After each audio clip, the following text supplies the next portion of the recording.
wako hautadumu milele, lakini ni nafasi katika maisha yako ya kukutayarisha siku za usoni. Itafika wakati mambo unaweza kufanya kama kijana hutafanya, nguvu unazo sasa, kisha sasa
bado ungelifanya kwa wakati unaofaa, hukulifanya.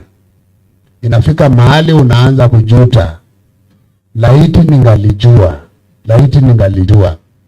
Unapoanza kusema laiti ningalijua, tayari umepoteza kitu, sivyo?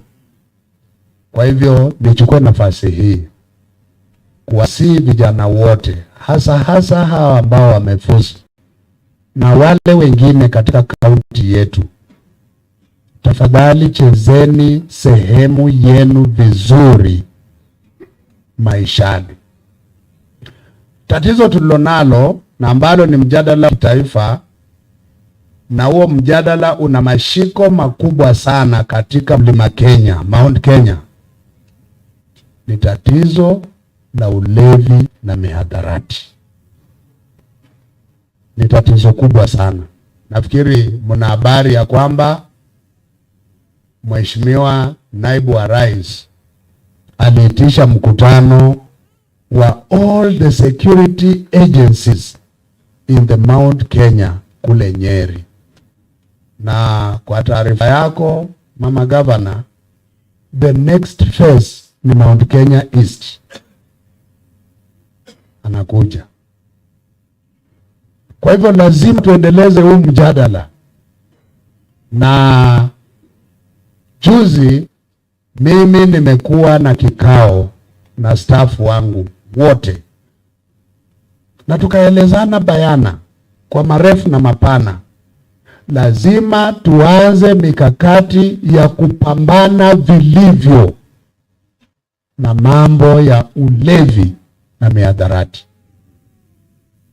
Na katika ulevi na mihadarati kuna mambo mawili, supply and demand.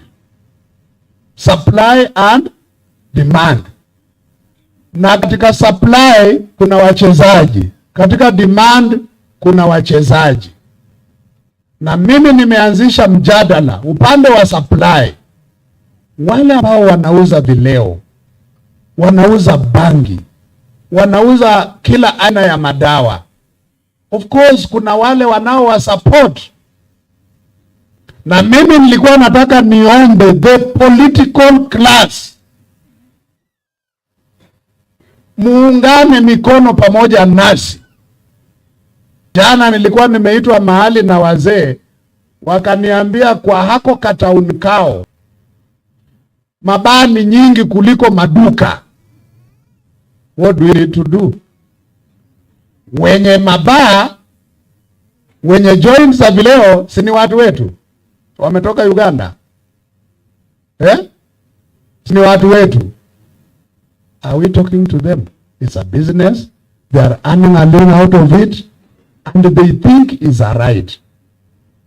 Are we talking to them? Je, tukipendekeza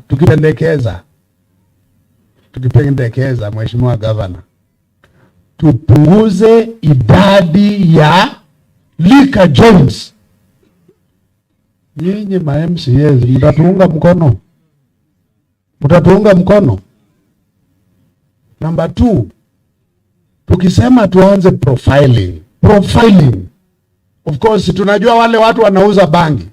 Si tunajua wale watu wanaogema pombe za second generation. Unajua hizi pombe za second generation, Mheshimiwa Gavana, ni kuchanganya tu chemicals. Ni kuchanganya tu. Watu wengi wanagemea kwa manyumba zao na wanaweka kwa vichupa na wanauzia watu. Tukikubaliana tuanze profiling kwa kila area, tunajua wagemaji ni fulani na fulani na fulani, wauzaji ni fulani na fulani na fulani, wanao wa support, wengine hata wanakuwa supported na watu fulani. Je, tutafanya hiyo kazi? That is the elephant in the room. That is the elephant in the room. Na katika kaunti yetu kuna barabara.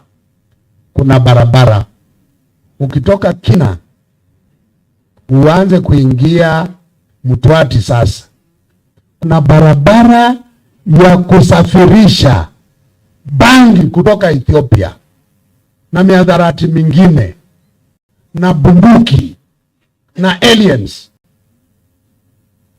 Na mnajua vitu kama hivyo havipiti kwa ombwe tupu, vinapita ndani ya watu, na kuna watu pale wanajua, na kuna watu pale wanaoshirikisha, na kwa bahati mbaya wengine ni maafisa wa serikali, lakini wengine ni viongozi tu ndani ya jamii, opinion leaders, na wanajua biashara kubwa na inaendelea ndani ya kaunti yetu.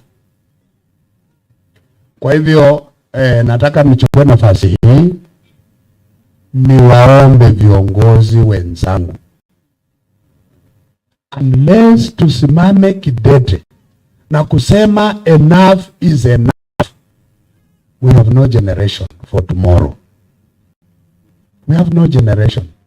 Mimi nimebahatika kufanya kazi Central Kenya. Nilifanya kazi Kiambu kule Githunguri, nikafanya kazi Murang'a kabla sijakuja Meru.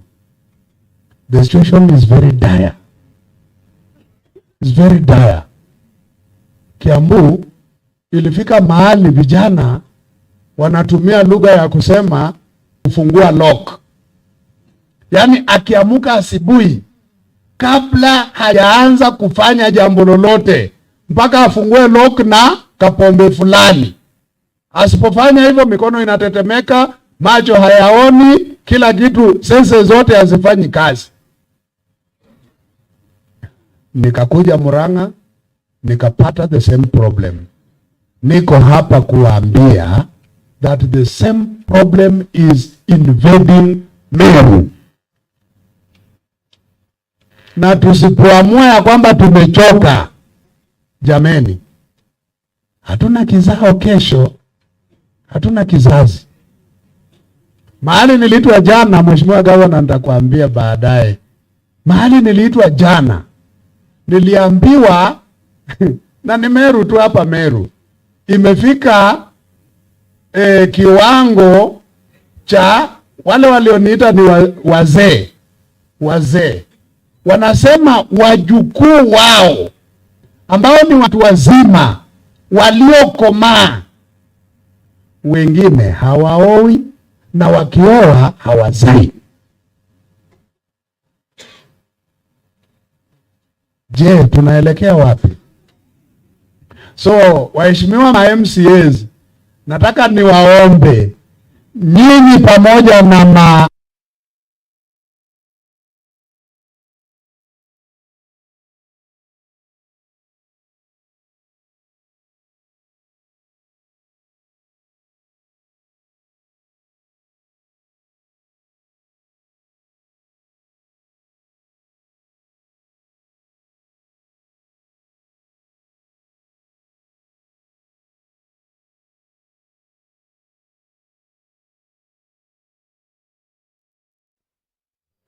ya kwamba kuanzia hiyo juzi wakati tulifanya mkutano, ikiwa tutapata habari ya kwamba kuna mtu amekuwa akigema na kuuza pombe haramu, second generation brews na bangi, lakini yule ofisa wa pale hajawahi kutuambia, that means yeye ni part of the problem, na ajitayarishe kwenda nyumbani. Niliwaambia, and I've put them on notice, na wale wako hapo wanaweza shuhudia ya kwamba hivyo ndivyo tulivyokubaliana, because enough is enough. Enough is enough. Na ukiona jambo linaendelea mahali na haliwezi kukoma na ni jambo baya, administration wako ndani na polisi wako ndani. Huo ndio ukweli wa mambo. Kwa hivyo sasa imefika mahali tumulikane. Na kumulikana ni kazi rahisi. Kuna hiyo namba nimekuwa nikiwapa. Kila mkutano ninapeana hiyo namba 988. Short message. Ujumbe mfupi.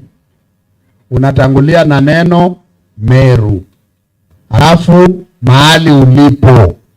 Alafu kile kinaendelea na wahusika. Mention the perpetrators. Mention. Wacha kutupatia blanket information ati hapa kuna watu wanafanya watu gani? Taja mtu kwa jina. Taja mtu kwa jina na kile anachofanya. Taja mtu kwa jina. Hiyo kumulikana sasa ndio itabadilisha mambo. Na mimi nataka niwaambie nyinyi wananchi, katika mambo ya security, you play role number 1. Identifying what's happening and passing specific information. Specific. Wacha mambo ya blanket ati huku kwetu vijana wanakunywa pombe, huku kwetu wahalifu wanavunja manyumba. That's nonsense. Give us specific information. Hapa kwetu fulani na fulani na fulani ndio wanavunja nyumba za watu. Kwa taarifa yenu, last week kupitia kwa hiyo namba ya short message, kuna mwananchi mzuri, a good citizen, alituambia kijana moja ambaye anasumbua watu kwa area yao na bunduki ya AK-47. Na huyu mwananchi alikuwa mzuri, very specific. Akasema fulani, kijana anaitwa fulani, mtoto wa fulani, kwa kijiji fulani, sublocation fulani, ako na bunduki AK-47. So wakati askari walienda, hata hakuwa na story mingi. Sema nani? Lete bunduki bwana. Wacha story mingi, lete bunduki. Wananchi lazima mtusaidie na very specific information. Hiyo namba nimekupa. Unapotuma ujumbe kwa hiyo namba, huo ujumbe unaonwa na Cabinet Secretary wa Interior, Professor Kindiki Kithure anaiona. Inspector General of Police anaona huo ujumbe. The 2 Deputy Inspector Generals wanaona huo ujumbe. The Regional Security Team yote inaona huo ujumbe. The County Security Team yote inaona huo ujumbe. Kwa hivyo ujumbe wowote ambao umefika kwa hiyo namba, hakuna mtu anaweza kulalia, hakuna. Kwa sababu mimi nikilalia, mkubwa wangu ataniuliza, Ndunga, umeona hii message ya huko kwako? What have you done about it? Na mimi natafuta DC. We, DC, umeona hiyo message ya kwako? What have you done about it? DC na anatafuta. That number is very effective, ladies and gentlemen. Let us use that number. Na hiyo number ndio itakomesha uhalifu na mischief ya officers mischief. Kwa taarifa yako Bwana County Secretary, kabla hujaingia ofisini, jumbe zote zinazohusu county government kwa hiyo forum nilikuwa nikipatia your predecessor. So I'll be giving you. Unajua mwananchi anareport kila kitu. Kama kuna shida kwa hospitali anareport. Kama kuna shida kwa traffic marshals atareport. Kama kuna shida kwa masoko atareport.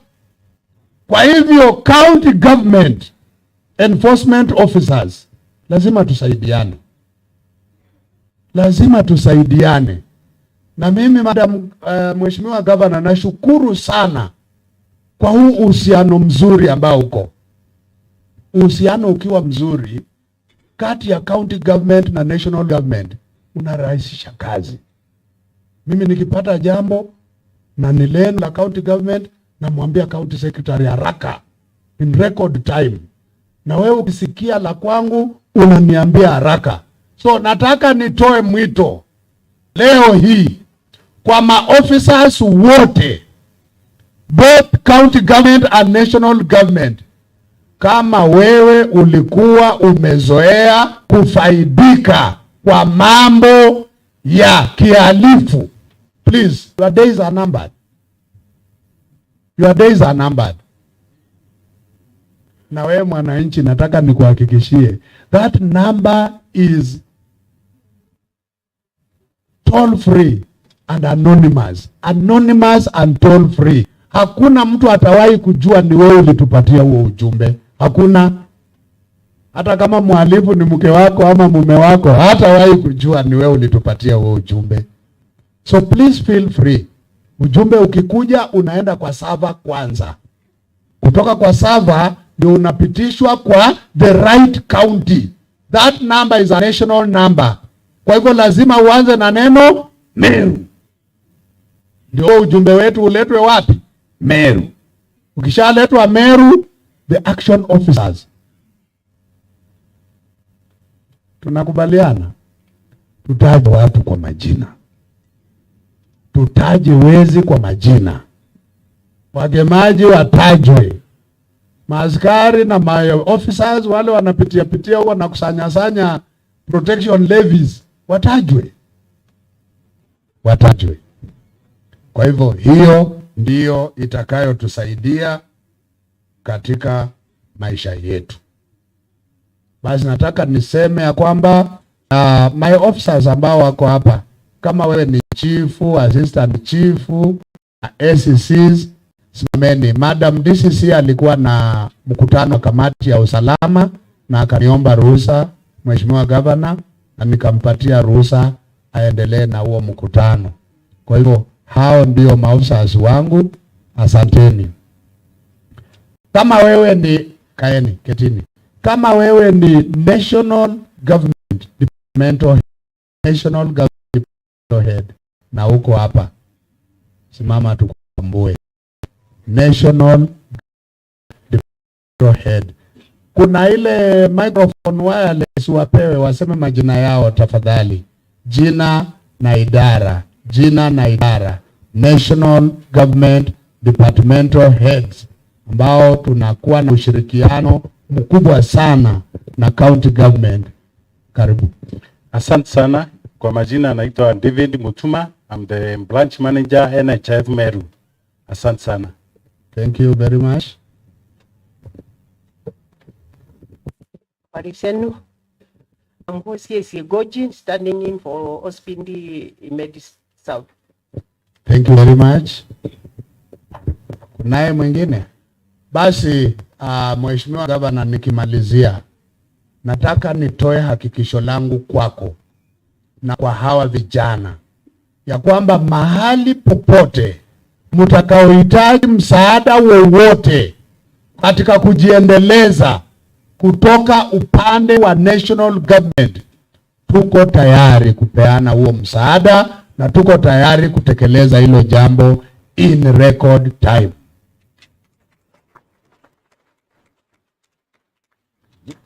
Malizia hapo nikirudia tena, congratulations for the graduates, and may God see you through in the long journey of life.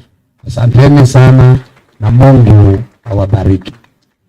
Tumpigieni makofi mazuri awasisi kwa kazi nzuri. And Meru, you are blessed.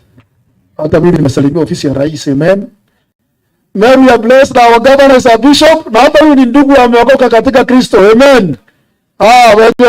Wagema mko kwa shinda. Watu wa Rome na Majuma mko kwa shinda. Sasa naomba nimkaribishe mkuu wa utumishi wa umma Daktari Kiambiadhoro ambaye ataweza kutusalimia, na mkaribisha naibu wa gavana, alafu na tukaribisha gavana wetu. Tumpatieni makofi mazuri. Na hata huyu ni reverend. Sasa hii ndio serikali ya Mungu. Huyu ni reverend, hata hawa ndi reverend, hawa governor, bishop, na mbeta kiroria. Amen.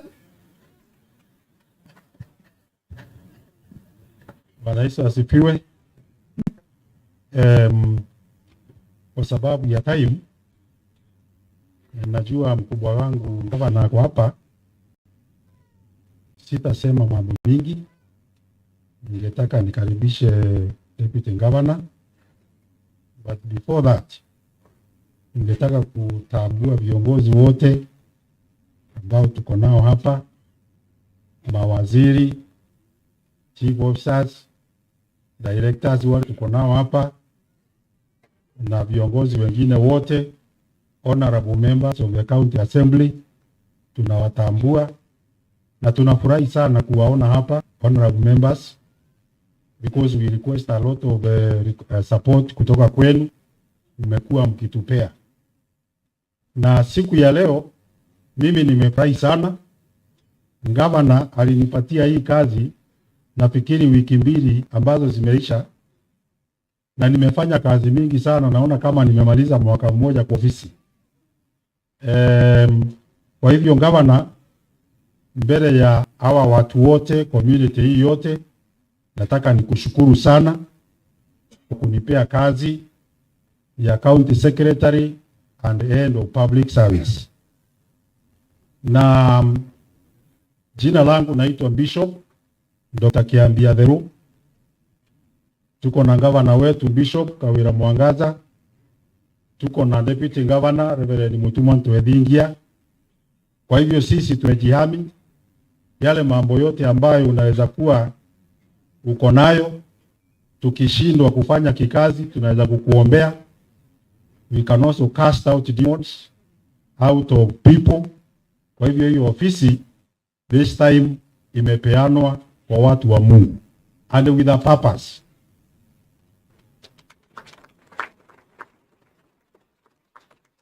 Na wakati mwingi tumekuwa so much tumekuwa hatujaeleweka vizuri.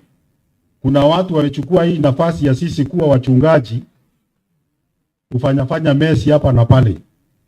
On the other side, tuko na experience mrefu sana ya kufanya kazi kwa serikali. Mimi peke yangu nimefanya kazi kwa serikali zaidi ya miaka 26. Tunaomba support yenu, na sana sana waheshimiwa members of the county assembly, tunaomba support yenu sana. Tutaongoza hii county vizuri under her excellency the governor. Tutafanya ile kazi ambayo inafaa. Tunajua procedures za kisheria, tuko na mawakili wa kutosha. Tunajua procedures za human resource management, zote tunazijua vile zinakuwa. Tuko na advisors wa kutosha ambao tunafanya kazi pamoja na wao. Kwa hivyo tunaomba kwa wananchi wote, viongozi wote, na pia members, honorable members of the county assembly, mtupe support ili tuweze kupeleka hii Meru mahali inatakikana kuwa. Ningetaka niseme kidogo because najua nisiposema hii gavana atanichapa kiboko, kuhusu kuendelesha manifesto ambaye ni gavana wetu Kawira Mwangaza. Siku ya leo tumeona vijana wetu wamekuwa trained na wako na training ambayo iko hali ya juu sana. Tumesoma mambo mengi na watumishi wa umma ambao tuko nao mahali hapa na wale ambao wataangalia kwa runinga ama mahali kwingine, tunaomba ya kwamba mchukue hii example. Kuna example mbili sana hapa tumechukua na hawa wenye walikuwa wanafusu siku ya leo. Example number 1, wanafanya kazi na chain of command. Tumeona chain of command ikifanya kazi hapa vizuri sana. Public service ya Meru County ambayo iko chini ya mheshimiwa wetu Kawira Mwangaza, tungetaka tufuate hiyo ili kazi iende na haraka. Number 2, we have also seen a lot of discipline kwa hawa wenye walikuwa wanafuzu siku ya leo. Public service ya Meru County pia, we can learn this from them. Bila discipline, watu wataendelea kunyoroswa. Bila discipline, watu watateta. But there is nothing ambayo utaweza kufanya because you are an undisciplined county staff. Kwa hivyo tafadhali, this is another beginning ya Meru County. Na mimi kama head of public service ambaye nimetunikiwa na gavana, nikaambiwa kalia hii ofisi uhakikishe ya kwamba manifesto imetengenezwa. Human resource ndio inakuanga number 1 kutengeneza kitu yoyote. Watu wengi wamesikia head of civil public service wanafikiri kazi ya Kiambi ngogento atheruni kuandika baruga cia promotion na automatic transfer hapa na pale. Head of public service haimaanishi huo. Head of public service ni kuhakikisha ya kwamba service ile ambayo inapeanwa na public inatendeka. Na incidentally, governor aliangalia vizuri akaona atafuta engineer. Nimefanya kazi kama engineer miaka hiyo yote. So much of my concentration is technical. Na kwa hivyo kwa department zote ambayo tuko nazo zikiongozwa na waheshimiwa wetu mawaziri, I'm so much particular about kufanya kazi katika hiyo indara, not just about human resource. Otherwise, I will say God bless you so much, Mheshimiwa Kawira Mwangaza and your deputy, and I will say ya kwamba vijana wetu, I signed your certificates today. That means I think I should be called the Vice Chancellor and the Governor should be the Chancellor. Because, very good, because wana CEO. Because mwenye ana sign certificate anakuanga ni Vice Chancellor, isn't it? Daktari. And then the mwenye ana sign upande huu mwingine ni registrar. Bwana Yesu asifiwe. So itweretio muno mwathani abutharime sana manifesto ya gavana wetu iriuga uju babwe bweterwe yari teto icio de burathithirwe na ile itumite twithura turi anarwa babwe vijana barabanga jueti narwa imantu jathatu ijo gavana akwenda na ijo jake manifesto we kirebwe. Number 1 itagwa na ichungo self sustenance. Gavana wetu ka kwenda babwe bwitegemea na bwingania. Self sustenance imaanisha uju wenda gukira wita na yobi wina ngarama, wenda kuria sausage narua no me afondi, itagwa self sustenance. Wachiara twana tiga bara tukwira wa indunga ibako mwanka bakaremwa nande ugo wage wachiara twana nukumbo tuthomithia no itagwa self sustenance na no yambire kiri right now. Number 2 kiri manifesto ya gavana wetu ni ati gintu kiabire ko mo wenu ugwetere ajere tukuona video aria mantu self esteem untuboja iri self esteem wichigwa utiga kuimena.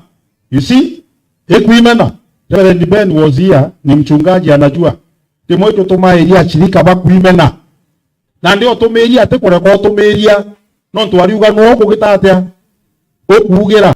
You get the point?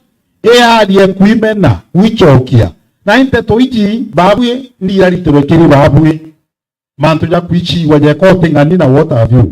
Na wajabatu na wa mwisho manifesto ya gavana wetu ili alia mantu ya freedom from any form of servitude.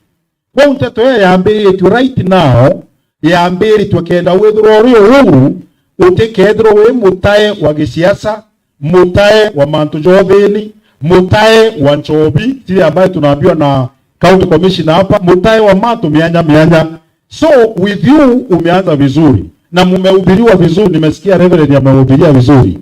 The commanders, instructors wamewafunza vizuri.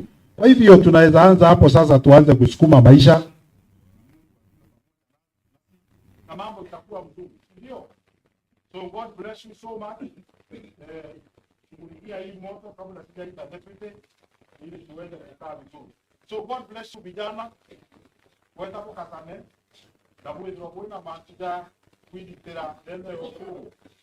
And we should face this life with a lot of confidence. Wasifiwe, ili kusiwe na issues, kusiwe na mambo ingine ambayo inakuja katika maisha yenu. So God bless you so much. Very good. God bless you so much. Najua mambo inaenda kukaa mzuri. Waheshimiwa MCAs, ninafurahi kuwaona hapa na waheshimu sana. I met the area MCA today.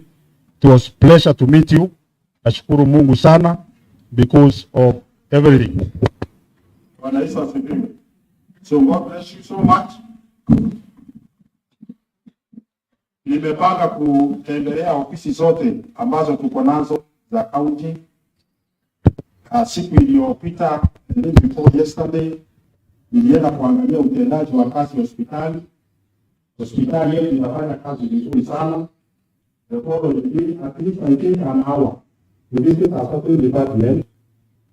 The other day, the second day, niliangalia mambo ya masu, newa, ya doing great work.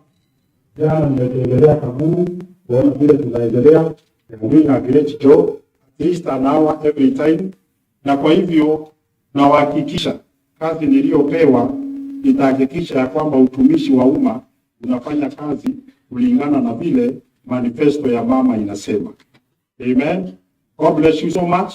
Kwa heshima kubwa, ningetaka nikaribishe Deputy His Excellency, the Deputy Governor, ambaye ni, I can say is my immediate boss. Tulisema mambo ya chain of command. Karibu sana mheshimiwa. Chapia wa County Secretary.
ambazo hupatikana katika national government.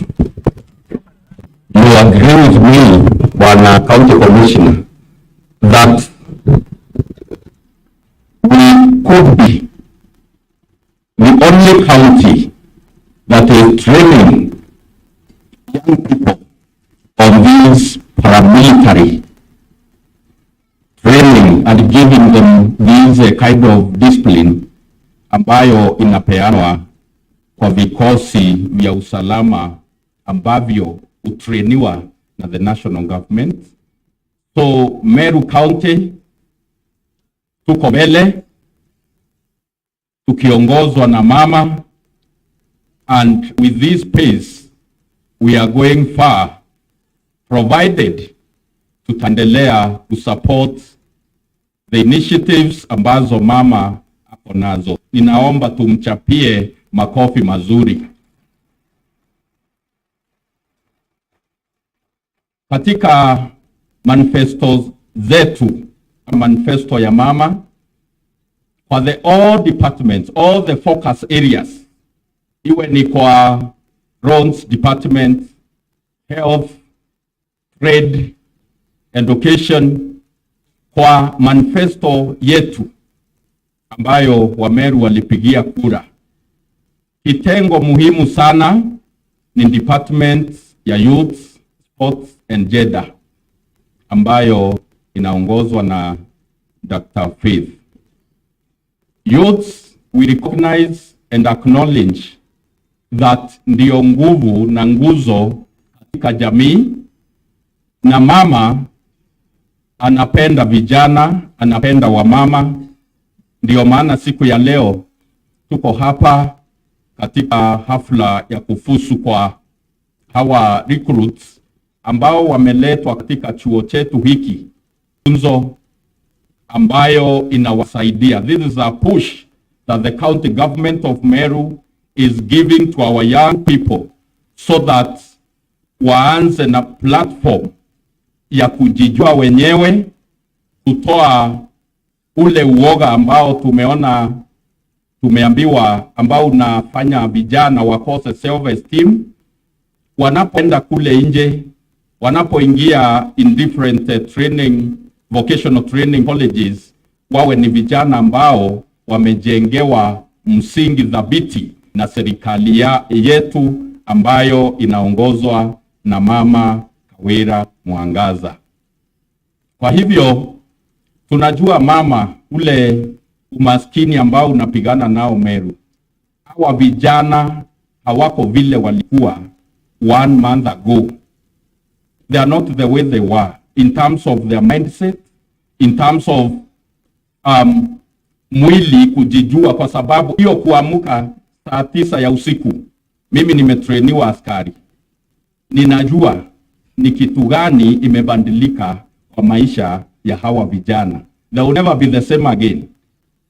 Ni ukweli vijana ama nasema uongo?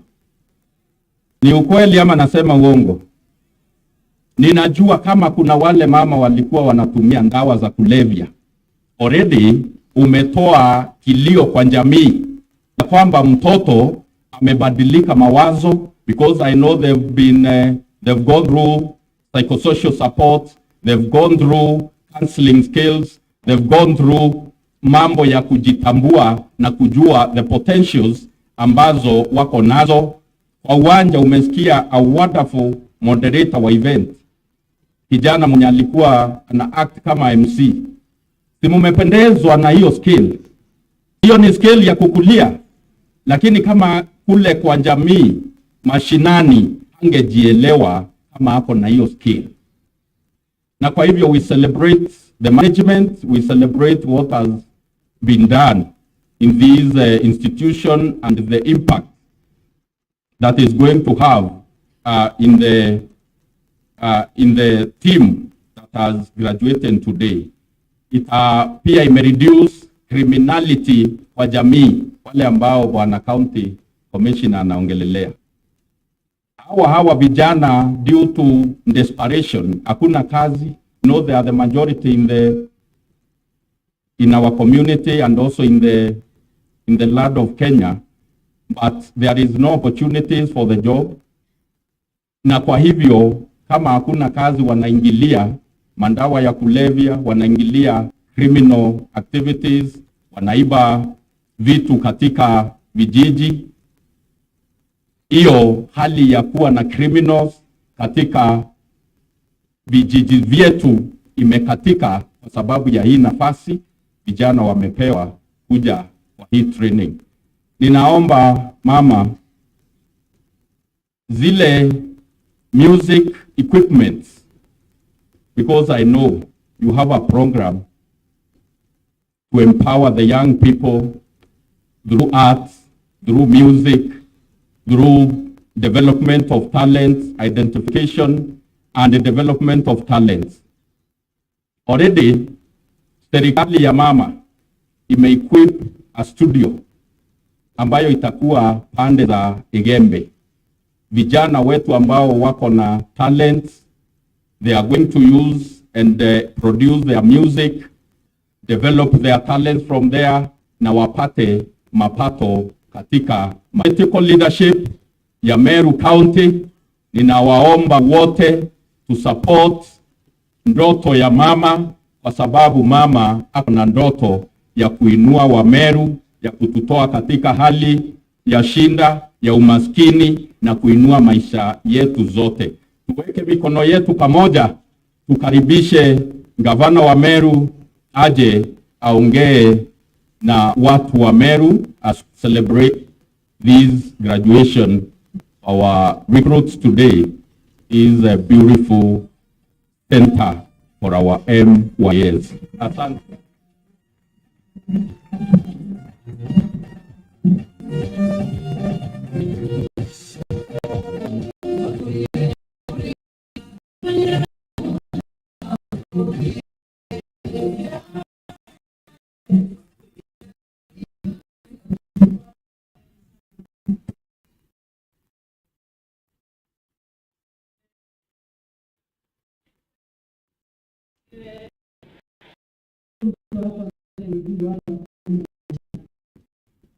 Asante sana Deputy Governor wa Meru.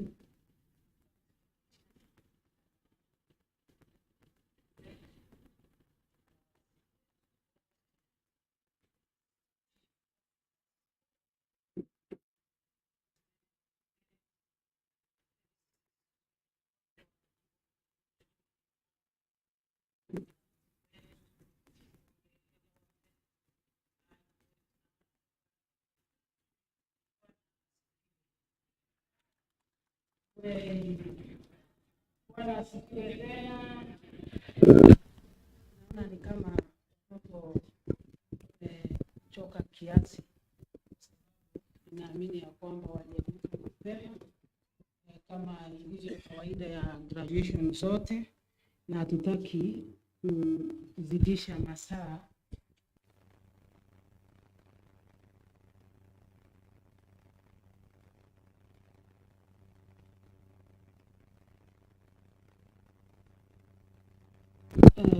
I will not take urefu ndio tuweze kula lunch pamoja nao, tuweze kurudi kwa maofisi. Bwana asifiwe. Leo ni siku ya furaha sana kwangu kama mama, kwa sababu ya watoto ambao leo ni 291 ambao wanafuzu katika kozi yao ambao walikuwa wanafanya. Congratulations kwa vijana wetu wote, tuwachapie makofi. Makofi mara nyingine. Siku ya leo tuko na 291 watoto wetu ambao wamemaliza kozi yao ndogo, na 190 ni professional security guards, kana baratu ita askari. Na ana 291 I think 291 na ana iganare mirongo kenda ni wale ambao tunasema ni askari. Watoto wetu 67 ni wale tunasema ni daily farm managers. Na kwa wazazi wetu ambao hawaelewi daily farm managers, ni kusema ya kwamba Meru tumebarikiwa sana, tuko na daily farms kila mahali, na tukaona ni vyema to train watoto wetu kuwa daily farm managers. Kenda peta njashietu antubara turethetie ng'ombe nyingi, antubara tuina mirandi area, ana baba na aru abe na course ndito muno ya kwa manager wa munda jwaku muno jwa jina ngombe nyingi. Makofi kwao. Tuko na vijana na wasichana ambao pia wameweza kuhitimu kuwa house managers. House managers ndio ya maana hata kuliko zingine zote. Hakuna nyumba ambaye haina house managers. Na house managers they don't trade. Wakati nilikuwa kwa watoto niliwaambia imefika wakati hakuna mtu ataajiri mtu bila trade. Hata kama ni mfanyakazi wa nyumbani. Training is very important. Tukasema maana tuna watoto wetu ambao wamemaliza class 8. Tuko na watoto wetu ambao hawajaenda kutafuta elimu ya juu. We are here to train them. Kuwa good house managers. Wakati mwingi tunaandika wasichana wa kazi ama vijana wa kazi nyumbani, akimaliza siku 2 anaenda. Akimaliza wiki moja amepotea. Wengine wanaenda mbali mpaka upande za Omani, Dubai, wapi kutafuta kazi. Unasikia mtoto amenyongwa, ameuawa, amepigwa kwa sababu mwanzo wa kila jambo ana training. Ajue aanzie wapi, amalizie wapi. Kwa hivyo hii ni course mpya ambayo haiko mahali kwingine, iko MYS Meru County. Na watoto wetu wametrainiwa jinsi ya kuamka mapema, discipline ukiwa kwa nyumba ya mtu, don't touch this, usiongee wakati wageni wameingia kwa mdosi. Hiyo watoto wetu tumewafundisha. Kiona wageni wameingia kwa nyumba, usiketi hapo uanze kuleta story zako mingi kujasia. Watoto wetu wamefundishwa, wameambiwa ukiwa na wageni wako mahali fulani wasikae wakipita ili wanapiga kona, wanasikisa, wanarekodi na kasimu, wamefundishwa hiyo. Kwa hivyo ni Meru peke yake utapata house managers ambao ni trade. Tumetrain watoto wetu hata jinsi ya kuvaa. Tumetrain watoto wetu jinsi ya self discipline. Hata ile ya kuamka asubuhi unapiga mswaki wa Meru. Si kuamka fokodhari unaanza kutembea. Hawa sasa ni wangwana ambao wametrainiwa, wameima. Makofi kwao jamani. MYS twende kazi. MYS twende kazi. Kabati kaende. Makofi kwa Mungu kwa sababu ametupatia hiyo nafasi. Na wakitoka hapa Bwana County Commissioner, tuko na mipango. Hawaendi nyumbani. Tarehe 29 tuko na principal wa Meru ako wapi? Amekuja kuangalia, wakagua, wanatembea namna gani, warefu kiasi gani, maana kuna list, anachukua watoto wanaingia katika tekniko yetu ndio waendelee na masomo yao. Na tumesema hivi tukiwa serikali, na nikapea kijana wetu Murangeri, asante kwa kazi njema. You've done it well. You've done it excellent. Makofi kwa kijana wetu. Niliwaambia hakuna haja ya kubeba watoto 2,000 hapa. Bachenja, pegra magujangini, kachoka tubona njirene nae. There is no need. Hakuna haja ya kuweka watoto 1,000 hapa. We waste their time, we waste our resources, na tuwaona wakirandaranda. Let us have a small number that we can manage, ya kuwa package vizuri, waende polytechnic, tuwatafutia kazi, maisha isonge kusonga. Having 291 namba ya vijana. Hiyo ni kumaanisha ya kwamba ni ile tuna hakika ya kwamba tutalipia school fees. Kama county government. Ni ile tuna hakika ya kwamba wakitoka lazima waende mahali. Na nimefurahishwa na video ambazo tumeonyeshwa from the day walianza. Ningeomba sana Bwana Murangiri, pia watakapoenda nyumbani, at least kuwa na sample ya wachache, tujue wametoka wapi, wakienda polytechnic, hivyo hatua kwa hatua, maana itakuwa a success story ya wengine kusoma kwao. Wengine wakitoka hapa, ni vyema tufuatane nao mpaka nyumbani kwao, tumenye mwana umete na tuwewe karugono. Ka humble beginning, akuma weta MYS, akuma MYS eta technical, akuma technical ona ngugi. Within a span of 5 years, tutakuwa na success stories ambazo ni za ajabu. Sasa tukikuja graduation nyingine hapa, tugekira mishipi ya pale atwana na ngono ile atwana bi mtoto tumu pela na chini tuna tuweza kuya nzuri kwa makaratasi. Sasa tunataka kuona physical stories ambazo zinafurahisha Mungu na zinaonekana na wanadamu. Ndio tumeamua hawa watoto maisha yao imebadilika. Kuanzia leo maisha yao imebadilika. Hakuna mmoja wao ataombaomba tena. Hakuna mmoja wao atalia tena. Hakuna mmoja wao atakuwa kahaba. Hakuna mmoja wao atakuwa mlevi. Hakuna mmoja wao ataishi maisha bure. Wanaenda kuheshimika katika community yetu. Bwana asifiwe. Naomba mambo matatu tu kwenu ambao siku ya leo ni wageni wetu. Respect God. Mheshimu. Tumheshimu. Na pia kumheshimu Mungu ndio mwana. This one. Number 2. Respect yourself. Jiheshimu. Jiheshimu kama msichana. Jiheshimu kama kijana. Number 3, respect others. Hiyo tu na maisha yako itafunguka.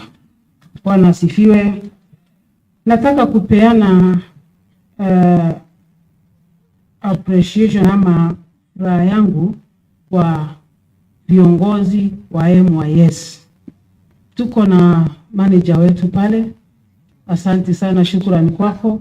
Tuko na board na wengine waliresign wakati tuliingia, kwa hivyo tutatangaza hiyo nafasi tupate wengine, na tuko na kijana wetu Murangiri. Umetufanyia heshima.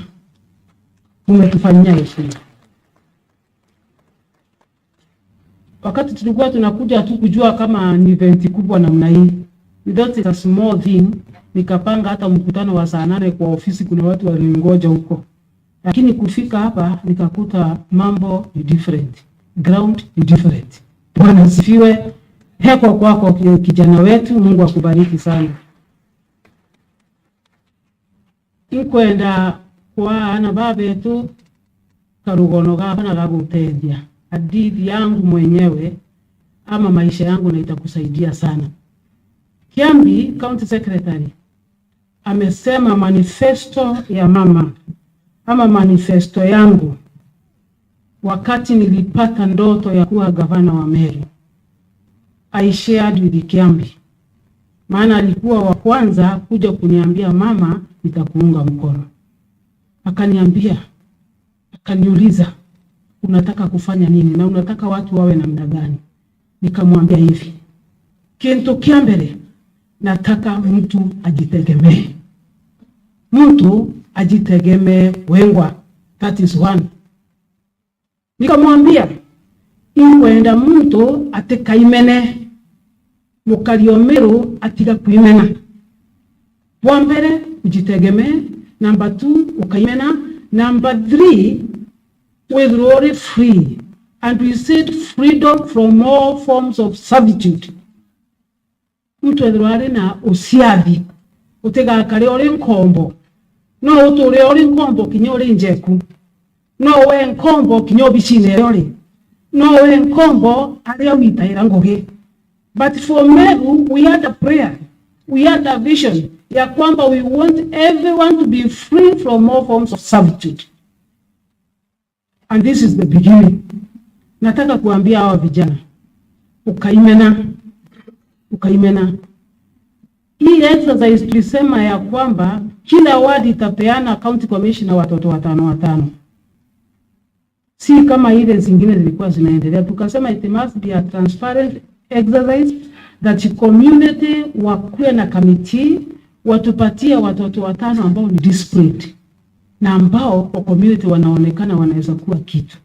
Tukapata 555 from every ward. Na hapa Igoji tukasema maana kuna wenyewe tuka get over 20 watoto kutoka hapa. Umetoka mbali. Na wengine wakati tulikuwa hapa, kuna mtoto alikuja hakuwa na transport. Akakuja, akakosa bag ya kuweka nguo ya kuchange. Akakiondokea kuweka nguo ya change. Jako kinyangetine orwe ningewe na nguo ya kuchange. Augande nasio. Orwe cheko auga aye.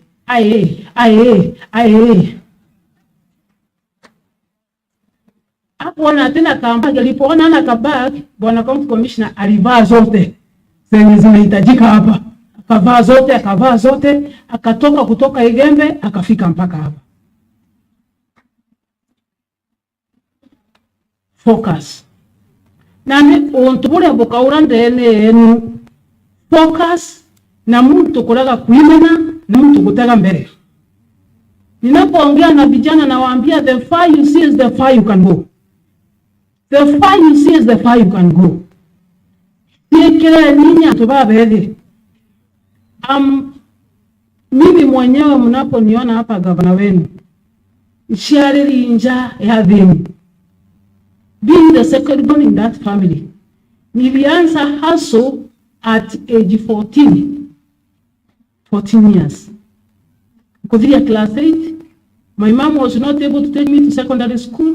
So I traveled more than 300 kilometers to Marsabit County, Moyale district, at the border of Kenya and Ethiopia, kutafuta elimu. Ankwenda kubuya karugono gako kendo tiga kuimena, ushikira inya, no sho kwataga mbere umenya ugoka mtu munene muno ndene mbigume. Bwana asifiwe. Nikatembea mpaka Moyale at age 14. Kufika Moyale nikakuta kashule kamoja kana one teacher. Mwalimu mmoja peke yake. Na huyu mwalimu ni Mborana. Watoto wengine ni Waborana. Our class was the pioneer class. Moyale Girls. Kufika kule nikajikakamua maana nilikuwa nataka kutoa mama yangu kwa mashida na familia. And I had vowed before God that I'm going to redeem this family. Bwana asifiwe. Kufika huko nikajikakamua, wasichana wote ni Waborana, Wasomali, Waturukana, Wawapi, nikajikakamua, nikafanywa school head girl. Bwana asifiwe. Nikakasana wale wa Kristo kidogo Waislamu ninabadilisha wakiingia kwa Ukristo nikakuwa chair lady Christian Union. Bwana asifiwe. For 4 good years nikaongoza hiyo shule. Do you know what? With only one teacher in a very poor school ambayo ilikuwa na one simple building. Ndio dining, ndio classroom, mnatoka wengine wanaingia, mnasomea chini ya miti, ng'ombe ndani, wewe umeshikilia chuma hivi, hakukuwa na tarmac road, ilikuwa barabara tunaenda 10 days kufika huko. I managed to be the best girl in that district na nikapata grade ya kwenda university direct.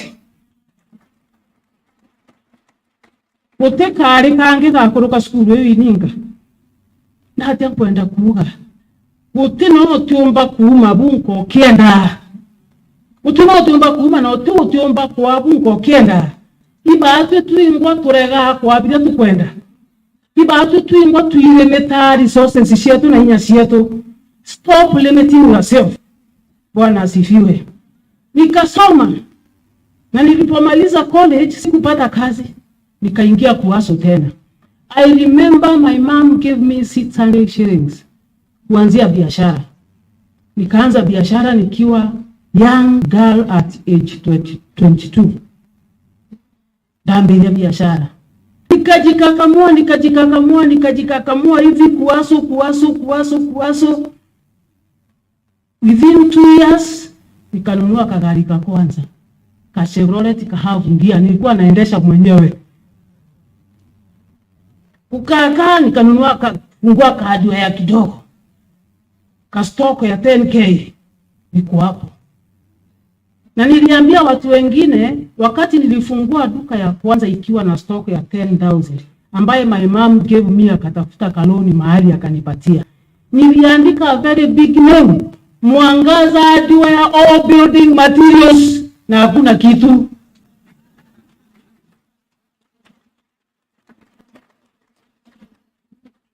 Nakaa hapo na ninaamuka 6 na ninafunga saa 4. Na hakuna kitu, mantarani ya magari. Wao unakuja na kupea didi ndanga simiti na sina simiti, na kuambia wacha niende store na kupatia kiti. Na kimbia Meru town, naweka mifuko 5 na kimbia Kerua, na kula ndirare yangu napata 200, wewe unaenda na mimi nabaki na 200.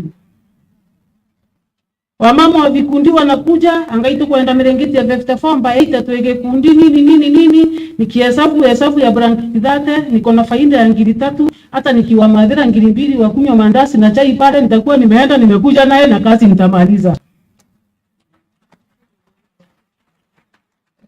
Ngapaka mtu au ndaika pote nke na mamutindo anga kula ngaitia kedwa ngamunengera na kuona faida. That's how I started. Nikaanza kuuza simiti kidogo hardware, kampuni kubwa ikakuja kunitafuta at hali age of 23. I became a cement distributor, Mount Kenya region, commanding over 200 trucks. Marori just simiti jonde ya Mount Kenya ajeta wa mwangaza out of nowhere. Do not limit yourself. Bwana asifiwe. Kidogo nikasema nitakuwa mheshimiwa. Kuitwa mheshimiwa si jina mbaya sana, wacha nijiseti pande kidogo nikajiseti, nikaingia ndani. Kidogo nikaona naweza kucheza game hapa kidogo niitwa gavana, wakaona ni kama mchezo upuzi nini, nikapeleka hivi nikashenga hivi kidogo nikakuwa gavana.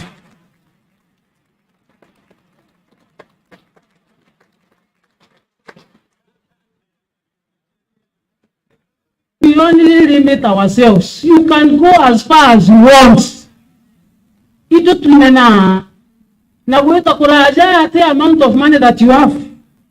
Weta kuraja the big people that you have within yourself. Weta kuraja think of the fathers baro kanda bakuteria. Weta kuraja tento baraba kuije. Weta kuraja, it is your mind that must change. It is your mind. Mindset una change. Unaamua mimi kuanzia leo nataka kukua mdosi kivyangu. Kuanzia leo nataka ku redeem this family. Kuanzia leo nataka ku redeem this county. Once you change your mind, hiyo ingine natembea hivi. Bwana asifiwe. Do not limit yourselves. Kinya wedro umete na kinya kedro umete kamwele ga kariko, kinya kedro umete dinene riko, kinya kedro waneto malieto jariko, kinya kedro wanameno ibao, kinya kedro nukubugani bwa rumerwe. You are different person. Na wakati ulizaliwa ukiwa umekapanga baraka yako namna hii. Na hakuna mtu anaweza kuchukua baraka yako. Wewe ndio unaweza kuifungia mwenyewe. Sasa fungua mikono yako, tembea na baraka na Mungu atakuinua. Bwana asifiwe. Na competition ambayo iko nje haitangoja wazembe. Ile competition iko nje. Sasa mimi ni gavana. Hata bila kumaliza mwezi moja, kuna wale walikuwa wanataka kuchallenge hii kiti yangu. Wameanza na impeachment, wameanza na tunini. Competition iko juu. And there is no world without competition. Itategemea vile utajipanga. Lazima tujipange. Kwa sababu kuna competition, watu wengi wanataka hiyo nafasi yako, watu wengi wanataka kuwa MCA, watu wengi wanataka kuwa mheshimiwa, watu wengi wanataka kuchukua hiyo nafasi yako ya ofisi, watu wengi wanataka kuchukua nafasi yako kila mahali. Kwa giginyana nafasi yako, giginyana. Uteno kedra biekia uero ande ogoe wegerekerea karira kiangaba na wapi himetana utikio ekatika rea karira wega karira kae mwangi wambirie kwa kuandika romate hakuna Pogo mara usiende kulalisha akili kwa nje. Akili itembee. Na ujue kuna watu wengi sana wanatafuta hii nafasi yako hawajaipata. Wale ambao umepata hiyo nafasi itumie vizuri. Bwana asifiwe. Ninaambianga vijana ya kwamba work as if you will not be there tomorrow. And pray and worship God as if you are dying the next hour. That's the secret. Kufanya kazi kwa bidii. Na kwa sababu nimepata opportunity ya kuwa katika different sectors. Ale mwadhani yaga kwa kanyaga kuindira ngugi. Don't take it for granted, my dear children. Don't take it for granted. Itango ge mwaka mdosi okwe igwa kweli fentu kwejera kaigwa hapana. Bwana asifiwe. Itango ge baigwa njeru bakurekeria bakaigwa ali. Lakini kwa huo mbakweta kuitango ge kwa mtu wamurambaro darantu kwejera kuongera bire kenda no wita itotigo munogia nane kanya kario kaonaga gwita ngugi itangugi uteke mtu uria mathuganyo na ngugi ciaku ageria murambite akwira kuongera ngirije no wita iterojo omuri ngwenda gwita kwa idamania kwa kuongera ngira no tumanda mutumire mbese hii omuranga wanga ina kali kuongera ngirie kumi mutumire no tunakuona akurekio tu kaita ngugi ngwe kaja ugwe. It is how utajiponga determines your future. Na ndiko ruo neje ukaleka kuwa smart kwa utakuwa kitu bure. Itangoge na bidii no gashienda. Ndiko ruo neje ashiendi they will live to be demoted. Na ndababa isacrifice they will live to be promoted. Promotions azikuji hivi yole rau anga unande ntikuonwa anga kumanda kalele acha anga nini anga hapana kazi yako ndio itaongea. Bwana asifiwe. Sitaki kuongea sana lakini nataka kusema asante kwa watoto wetu na ninaamini mkifika nyumbani na mkienda kwa masomo zaidi Mungu atakuwa pamoja na nyinyi na unapoenda kupata kazi nyingine do not allow your life to be maximized. Yani usikue supervised in a maximum way. Ina ngo tuweka uwa wae wangu ge no mungo supervisor gwe. Why? Ali oge eta kuita ngoge ita utekalije kwa supervisor. Do it as if you are doing it for yourself. Minimum supervision. Mahali tu haujui. Hiyo ingine kuwa smart. Na kwa mwajiri any employer ambaye anaandika mtu ama anaajiri mtu utiandika mtu ejo muitana ule akuthithia waandika mtu ejo gutethia na ndio gakinyamo uwe muandikani na iwo guitana ule waandikire then better that person not be there. Utiandika chief advisor wamiria kumwa abwiri kwetu agikweja something that you don't know. Utiandika farm manager jana ndio mwadhaira ng'ombe ne gwite roje dainya ng'ombe ne gwite ukamwete kwanya iyo waskills ciaku gwiri kwetho kia advisor sonko uwo kuno nto kagwikite omutethia. And let us avoid being burdens. Kile employer raumba gutwanguge but be a blessing. Bwana asifiwe. Na hiyo ndio mwito na ombi la gavana wa Meru mama wenu. Never be a burden but be a blessing. Bere mudungu oku amenya iguke jaga na ngombe ne tujerwa twira. Bere mushungu oku amenya uri askari antubaba tibiro tonya atie generoda menya bere. That is your duty. Lakini watu ko kande kwa nandi na go eja go instructions, then why are you there? Hey, iko gweri gutethia mu kwandikite mu kwandikia kuruganiria mu kwandiki no twa kwandikite we mutethia. Bwana asifiwe. Sitaki kuongea sana maana tutakuwa na muda mwingine na mwingine wa kuongea pamoja na nyinyi, lakini nataka kusema Mungu awabariki sana. You have my blessings. Mungu atawatenda mema. Mungu atafungua milango yake. Omba Mungu, kuwa mnyenyekevu, tafuta uzima wa mbinguni na hayo mengine yote tutazidishiwa.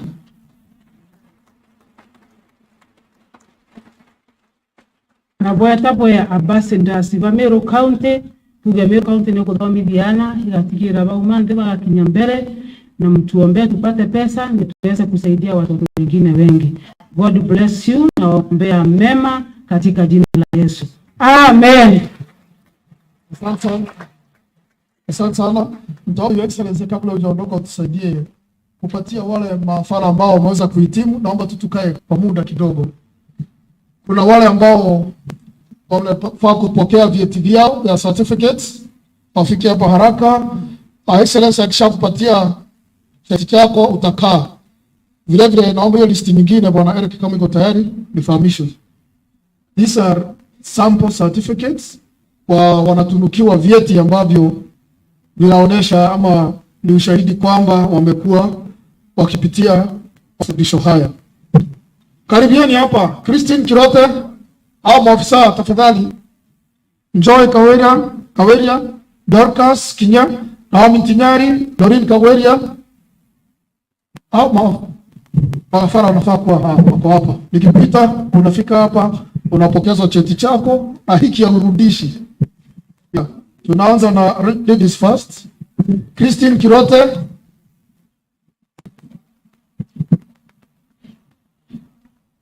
Hiyo ni moja. Haya ndio hiyo. Hii sira mlikuwa mnarudisha. Hiyo unachukua unaenda nayo. Hawa ni sample certificate tunapeana za graduates. Hivi ndivyo certificate zote zitakuwa. Joy Kaweria. Joy Kaweria. Next, Dorcas Kinya. Next, Naomi Tinyari.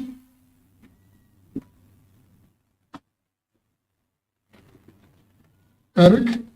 Yes. Mpigie makofi mazuri. Dorin Kagweria. Wale best officers ambao waliweza kukabidhiwa pale wakaribie. Wale best officers wakaribia hapa. Kwa wavulana wanahitaji Newton Muchoi, Dana Naris, Elias Mwirigi, Kenneth Kidenji, Michael Utuma. Hao ni wa hizi certificates. Newton Muchoi, Dana Naris. Subiri kidogo.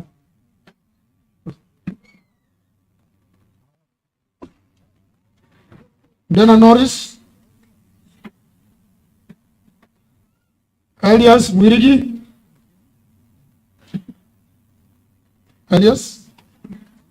Kenneth Kidenji. Are you Elias?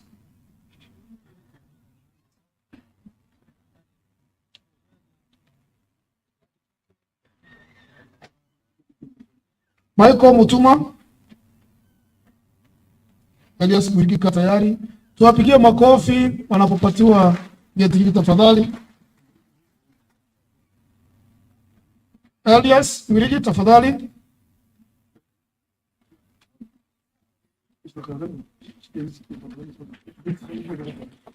Hawa ni wale maafisa nao ambao waliweza kuhitimu pale as the best officers. Brenda Ngoge, service number 2248. Brenda Ngoge harakisha tafadhali. Vincent Kananu, Bario Irene Wajiro, Dominic Mwandeki, Mark Muregi and Mark Bryan. Brenda Ngoge tafadhali. Hawa ni wale the best ambao waliweza kutunukiwa huko. Gavana wetu ameweza kuwapatia voucher ya 5,000 Kenya shillings kila mmoja. Vincent Kananu, service number 2203. Hao ndio wakanyanga. Mmeambiwa msisonge ndio rudi tena, kuna picha hapa. Mario Irene Wanjiro, service number 2226. Hey. Ikaborio. Asante. Yes. Dominic Mwandeki Karani, 2148, service number Mark Muredi 2295. Mark Muredi, that's the most passionate trainee ambaye tuko nayo, 2295. Mike Brian Kamau, most all round, huyu kila kitu, marching, discipline, maombi, kila kitu, uibaji. Yes, comes from Mwangandi Ward. 2280, wapigwa picha. Mtawapa nyote muweze kukuja hapa ya mpigwa picha moja na Excellency Government. Kujeni hapa. Mtawapa vile vile our CEO na our yote. Fika muweze kupigwa picha. Hii ya gavana ikipita mjiunge nao.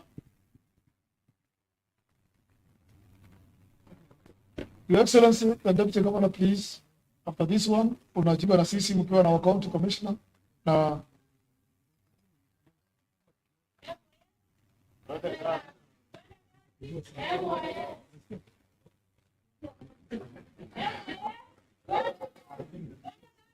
MYS.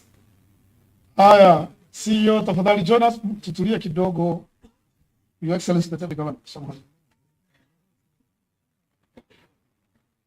Waziri pia vile vile ajiunge na sisi.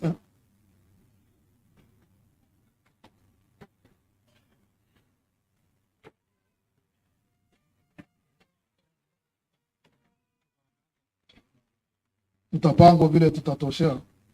Oh, ya wengine wakikupa.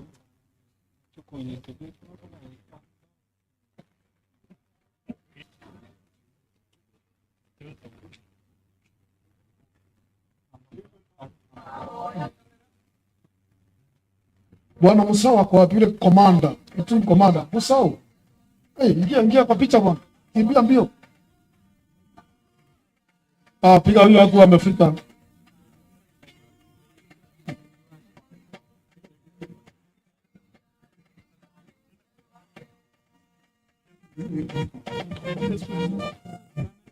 Haya, tupiga makofi kiasi tukiwa tunasimama. Moronga ametinga toka kwa kinga hapo ni nguvu ya maadili hii.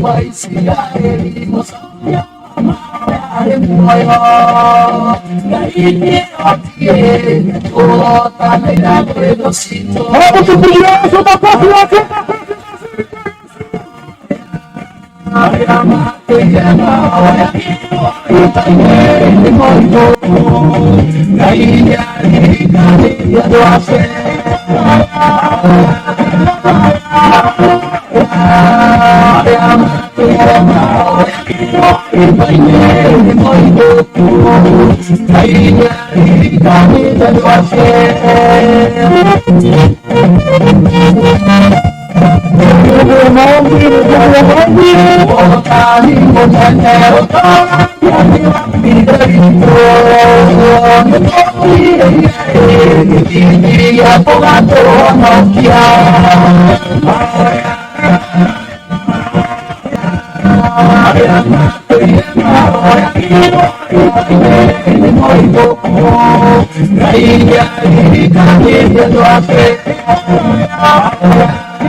Asante sana.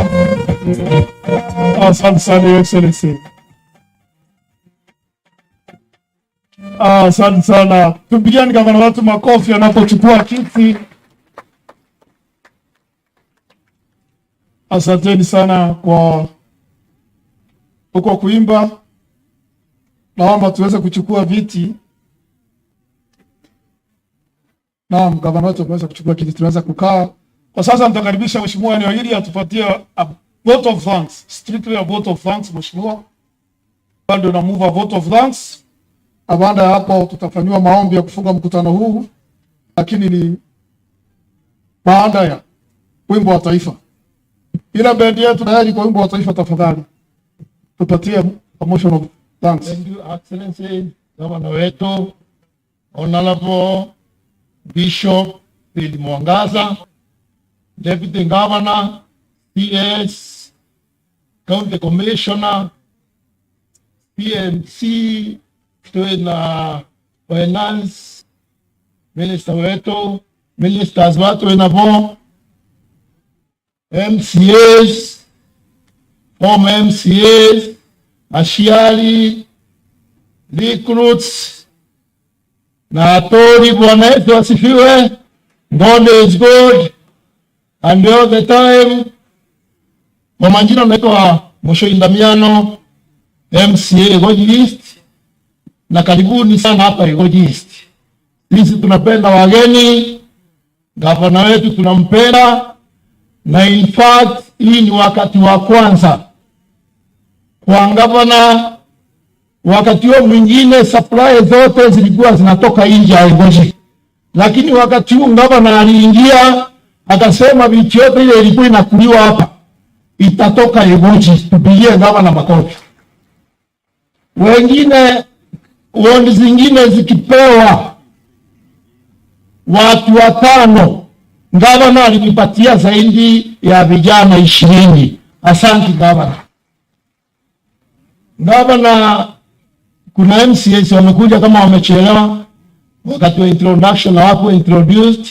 Nilikuwa naomba tu wa heshima wakuja hapa, wale MCAs wote tuko nao, tupige picha na wewe tafadhali. Tunaomba Deputy Governor, karibu.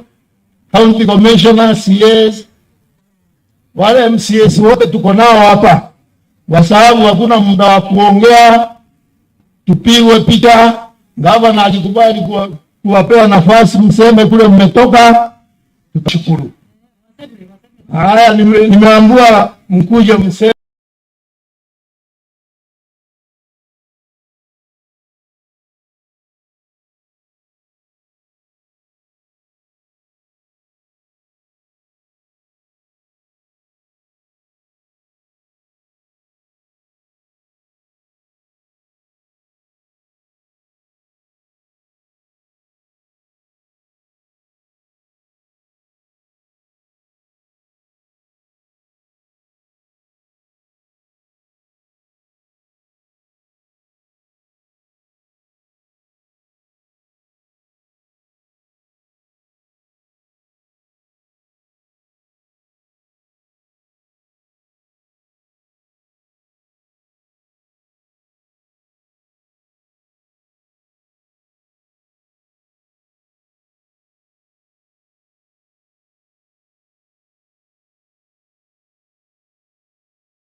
ira maraugire utuko na muthenya enyume ngavana Kawira Mwangaza na turari nawe igoro na antuma ambira itu itawire ngavana di nyumewe miaka 10 tena ngavana ongi kwa ndene senturimenti ute mtu dhuri na kura ukuga mantua ngavana turuga ngavana nima sawa sawa na ndi na masenturimenti ni kugwete mbaru utuko na muthenya na migambo mheshimiwa Ngusine Kima na withindruite na ambira na arua mbuge sawa sawa na watu kageto karuki akethere murongo indi ndi na maugire na kanywa kawe akethere nyuma secondary inkwenda kuga mantu ya makarina noe twothiithagia mantu ya oversight batu ture musie batu tuthiithagia oversight sawa sawa kinyothe ana kumbabire disability bangi abethio munene iwe chiama di wao kenda bari jagira mukone kinya disability bakuthugania kumwingagire na kiria sawa sawa na ndio tubeto kira kwenda kubwira ndenda ubwira kwa Southimenti migambo Ngusine Kirima kumishokeria wara ya ugirirwe araugira ati wana thomia tikanagia mundu etanagia weru go kwina ndagetana enyume ngavana Kawira Mwangaza na ngavana ambirire atiri ndiro geta South Central Imenti ito mumendio mwire nejite akenda sawa sawa kute mwega udokute uchokera makosa na makosa dare musie twa didirie mbere batwe no twitwereirwe tutichoka na harakairi ura ari umume weke dake opposition batikinya tubadatu excellence ngavana ndene Meru County ibadatu na baute kabetire baromba kura abakaritie kiama ibete barombe kura 27 bachoke wewe kura ya Simon Kiambi na resources zianto wao banangagro ya Simon Kiambi na bakero batethi ibete batethi rombo ano mwe batie kuthiuruka TV anga unini o sport anga ini anga u uteto gatonya kana kama karo kuthomithia ndene ward yetu tafadhali tupeane heshima sawa sawa na uningetania ngavana na gitiko kenge keuga mtu ukuthithia mantu ya 37 billion ya county government tonde ya Kenya akethe number 21 kuga igeta masidani nikenda thio kana ngari nene akithithagia oversight guturagete oversight guturagete mbio oversight to gwetekera oversight ndete correction kwa TV aku ote oversight ndete kwa TV sawa sawa antu beto ndendo bwirora betetie na agwete na athi kabisa na kira kwenda kuga ndenda kuga antu ba Meru County okaja kwenda ngugire kuremewe twa prepare mtu ungi ajuke gitikira gitina sawa sawa na mbuga wonde Simon Kiambi Ngaruni nduri na antu bakiagu bomba kwa Kiambi TMC temuto huu hiyo ukisema ni uongo na nitendanganya na nenda kuga antu ba Southimenti ngavana wetu tuinawe na wethira gitikiwa kurema tuthure mutarataro mwega tabunga bana ena ndio fiti ngavana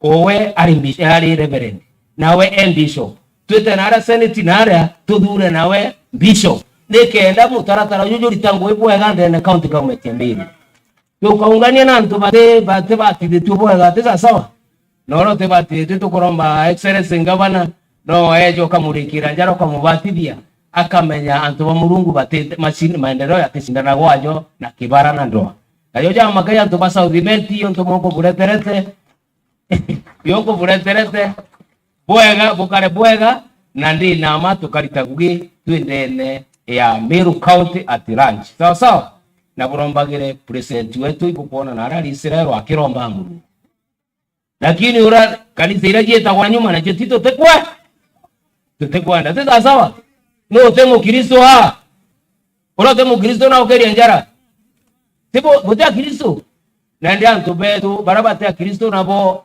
bete kanisa ina ba Makensi na ere toja kero Makensi bete no na mantujo ya makai mwathani ukiawa dharime Southimenti na dharime mwana Ngaruni Simon Kiambi Ngaruni ibwega.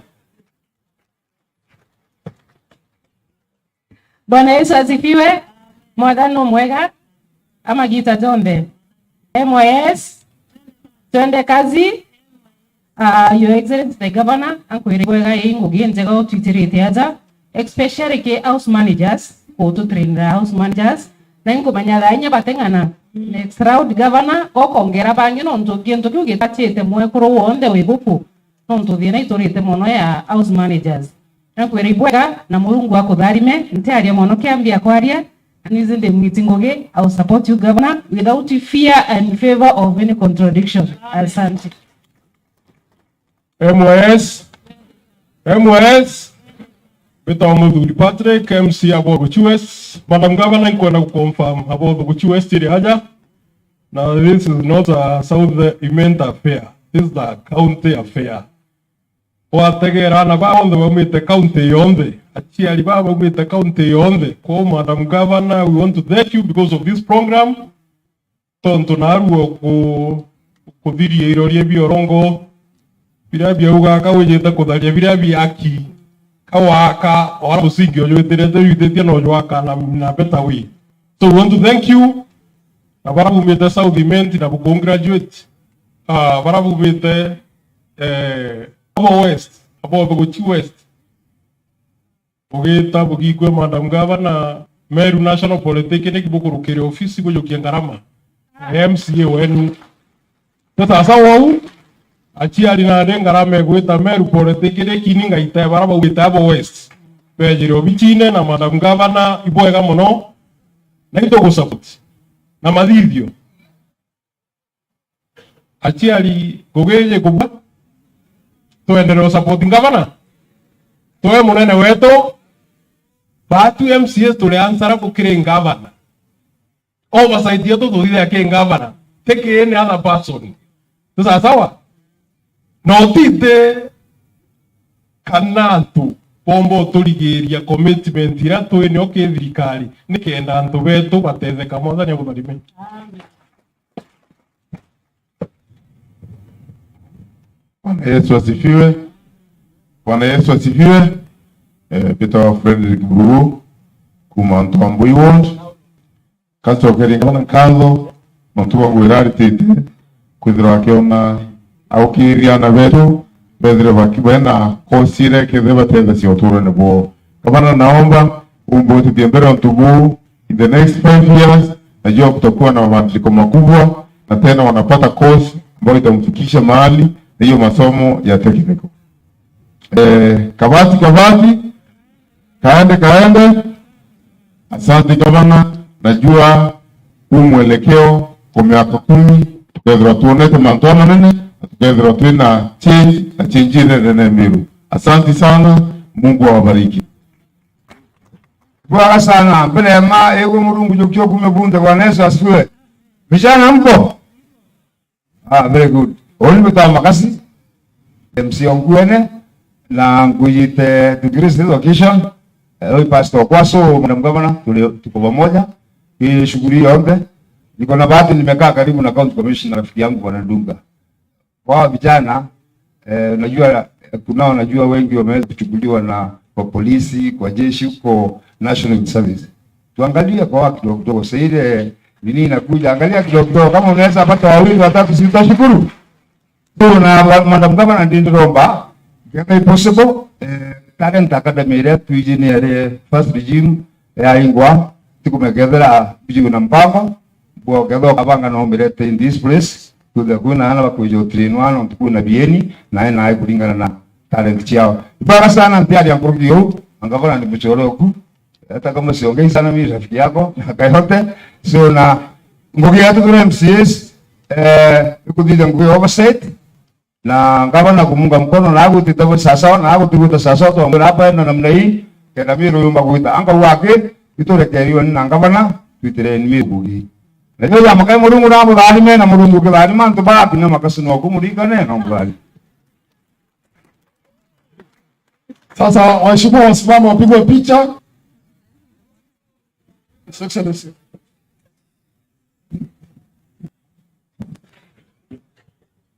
Asante wazazi na our graduates.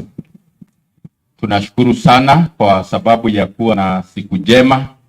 The first graduation parade of our excellency during our leadership. We are so grateful. The day has been beautiful and marvelous. Sidio? weta na arantore ne butita na ripoti ati kazi ya mama ni kaende kabati ama namna gani? Kaende kabati. Mkifika manyumbani msalimiane, mwambie watu ambao wako kule nyumbani mama ako na mpango wa kubadilisha Meru iwe ni mahali ambako dunia nzima itakuja kuona ni nini kinafanyika hapa Meru. Si ni sawa sawa? Waheshimiwa wetu, asante. Mumeongelelea mambo ya oversight ya Senate, na ni kama mnasema oversight ya Senate ibaki kule national, oversight ya county and especially kwa county government ya mama muachiwe kama county assembly. Si ni sawa sawa? Nimepata pia report, nimetumiwa message hapa ya kwamba there is a certain group that went in court to challenge the oversight, the money that was supposed to be allocated kwa Senate, ambayo Mheshimiwa Kadhuri yokerie report yewe ya Meru pia yede gututethia ni ututisha. Report yeriwa atiri mbe chaira Kadhuri arene netie yite kuritana ciongo gikurwa na mama igutewa ikoti. Igotewa ikoti nende Kadhuri narite muchara yawe bando oversight tutikuwereke nende narite muchara agatumira mbia cia taxpayers money kurita ngweci otheri narite nende muchara endelee na ngweci. Ni sawa? Asante, Mungu abariki sana.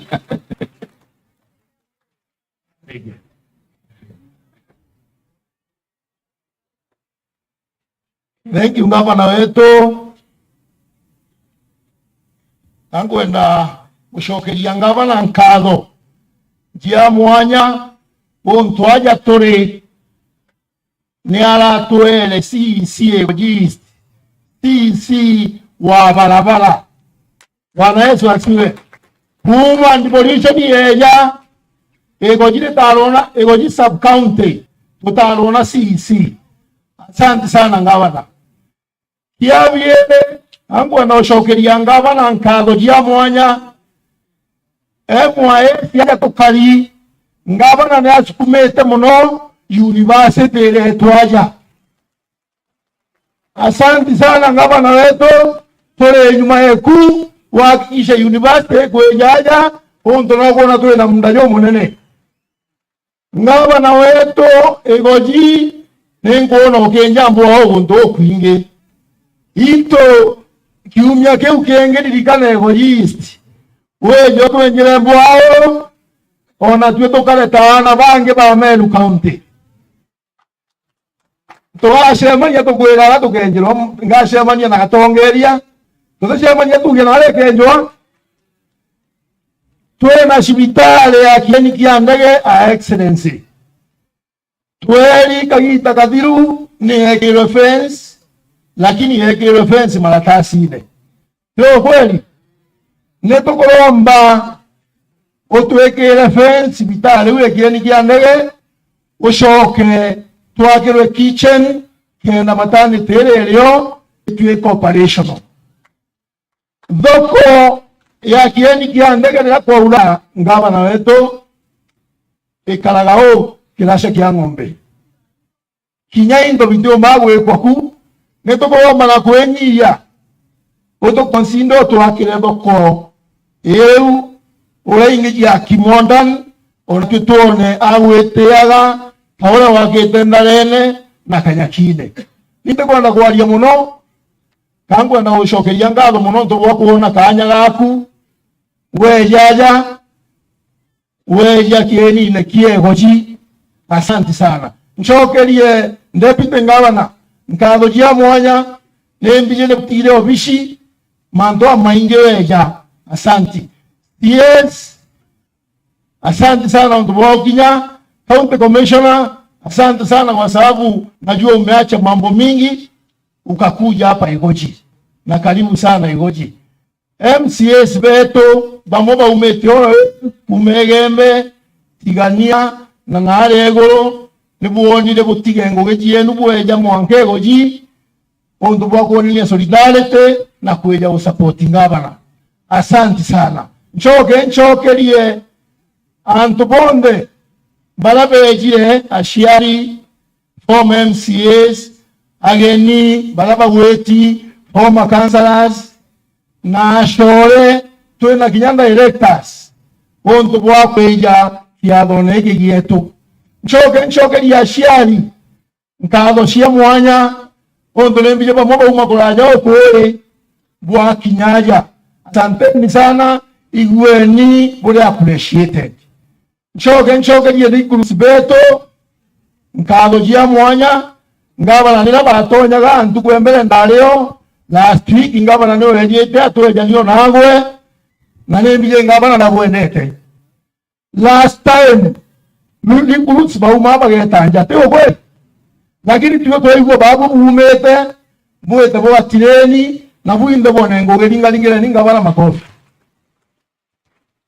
Nchoke ya tori bago jist onto bo support ko ban support na kula inyinge na nembi ne twetete ko rutango gena ne twambelije ko rutango ge bata na ngaba na weto manda mkawela mwangaza to fara nto bago jist na inye ngaba na flag shape ne to enjira barabara ijere na jie kajiete ko kiro miga onto hapo ula muno ne to enjire ngogo ngaba na tuenjele ingia kuma keria gwitia karia twashoka kwenenge twe atorire kuire na yage twekamberia yumye gegetete na kwena inge ngabana mbije ne umpete konge mimi nasema asante sana na ndekwera barabara hii yareka ningo kulomba na giteo weje orugure kenda antu baba bamenya baraba okora oni ndaugire kiama kira ngabana atalonga make 2027 ngagwa teri ndambe yau Bwana Yesu asifiwe. Ndaugire no mwanga muhunge mukoro 2027 na ngabana ukaretero nguto mosho yotuko na muthenya ako nyuma yako hinya waigwa kombe tothaire ukambeta hinya bange baukura uko mbere ni ngabana myake wetano tuliuka kabati kaende kae na tuliuka 10 bila break. Ajabu makai, karibuni sana Igoli na asanteni sana na Mungu awabariki. Bwana asifiwe. Naomba kama wewe ni pastor uko hapa ukuje ndio tuombee watoto wetu au wengine tuketi. God bless you. Wachungaji wote ambao wako ndani hapa wakuje tubariki watoto wetu, na sheki wetu wakuje tubariki watoto. Kama wewe ni pastor na uko hapa, kama wewe ni bishop uko hapa, kuja tuombe kwa pamoja tuweze kubariki watoto wetu. Sisters wetu wote karibuni. Kenda tudari maana betu turiamo. Asante. Wow.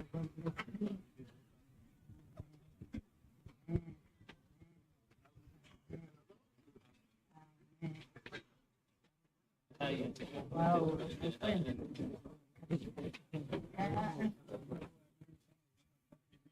Atukwenda kubari maana betu bakiumara.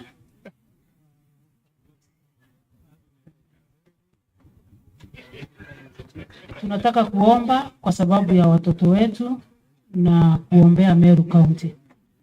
Kama uko na kofia ambayo si ya kiadho na wewe ni mwanaume vua.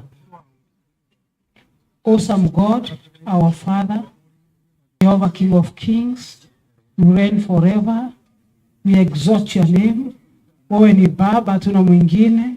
Jina lako litukuke, jina lako liinuliwe. Wewe ni Emmanueli, Mungu pamoja na watu wako. Tunakuabudu, tunakupenda zaidi ya jana Baba yetu. Tunakuheshimu, tunasema wewe ni Baba yetu. Hatuna mwingine ila ni wewe. Wewe ni ngao letu, wewe ni nguvu kwetu, wewe ni mamlaka kwetu. Tunakupenda Baba yetu. Awesome God you are. We surrender before thee. We say thank you King of Kings. Asante kwa kuwa pamoja nasi. Asante kwa kulinda watoto wetu. Tuna ushuhuda ya kwamba ni wengi wanakusanyika na kuna kuwa hata na maiti. Katika jina la Yesu umesaidia watoto wetu, wasichana, wanaume, umewasaidia baba yetu, hawajagonjeka, hatujashuhudia maiti. Jina lako litukuke, jina lako liinuliwe. Mfalme, asante kwa neema zako, fadhili na neema zako Baba zimetutosha, mfalme wa ajabu. We give all the glory to you, we give all the honor to you. Thank you our Father. Ana betu bakiumara mwathani tokiri anjara ciatu turi aciari twithomba ciaku muthamaki tukibawombaira kitharimo tugitagia more favor as they go to search my Father. Turiuma more favor before men, before women. We speak more favor to our children. We speak more grace to our children. Pagina mwathani yone toba kitharimo gia aciari, toba kitharimo kendora wenu wale mwana wa Mungu wetu ni tegemeo kwa familia zao. Mungu atagi familia yao. Mwathani leo njota cia kuvara katika jina la Yesu. Tunaepusha kila mitego ya shetani. In the mighty name of Jesus, the blood of Jesus that is speaking better than the blood of Abel, speak better to our children in the mighty name of Jesus. Asante Baba yetu. Tunaombea wazazi wao, tunaombea familia zao. Kuna wale waliacha watoto wadogo, kuna wale waliacha waume wao. Mungu bariki familia zao. Wanapoenda Mungu kutafuta greener pastures, tunaomba uwe pamoja nao. Tunaombea kaunti yetu ya Meru na viongozi wote, tukiomba amani itokao kwako, maana wewe ni mfalme wa amani. Mungu katupatia amani. Kumbuka kazi ya mikono yetu. Jehova mfalme utubariki. Unasema unabariki kazi ya mikono yetu na kila mtu ana kazi yake. Baba, tunainua mikono yetu juu tukiomba ubariki kazi ya mikono yetu. Kwa baraka unayeneemisha watu wako, kumbuka kazi ya mikono yetu. Tunaomba afya njema, tulinde na magonjwa, tuhifadhi baba yetu menyera ndo ambambishie tu mwathani ugishokera kanisa twitho turi amwe nawe tutongerie kilimantu chothe kinya tugita kuruma gantu tani mwathia kurenda bia kunua na ni katika jina la Yesu. Wanaosafiri kwenda mbali, wanaosafiri kwenda Igembe, wanaosafiri kwenda Tigania, wanaoenda Nairobi, tembea pamoja nasi. Damu ya mwanao Yesu Kristo itufunike na itutoshe, na ni katika jina la Yesu tunaomba na kuamini. Kila mtu aseme amen. Amen. May the grace of our Lord Jesus Christ,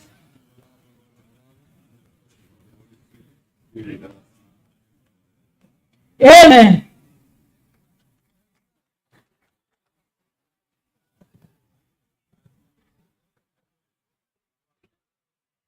Asante sana, tumpigieni gavana wetu makofi mazuri. Nataka tukupeana mwelekeo ya vile tutasonga kutoka hapa ili tuweze kumaliza. Facilitators na preachers ambao wamekuwa wakitusaidia wabakie nyuma kidogo. Katika service zetu hapa nyuma yangu hapa kwa tent ni gavana na wageni wa gavana. Pale nyuma kuna wale wageni ambao tuko nao invited guests. Pale kuna nafasi yetu ya serving day na wazazi kwa hapo. Wanafunzi mtakulia pale mnakulia dining hall. Naomba tusimame sote kwa heshima, na tafadhali wale wako pandule muondoke kwa sababu mlikiletea space. Nataka gavana pekee yapite. Usitaka kuna gavana hajatoka. Wimbo wa taifa tuondoke.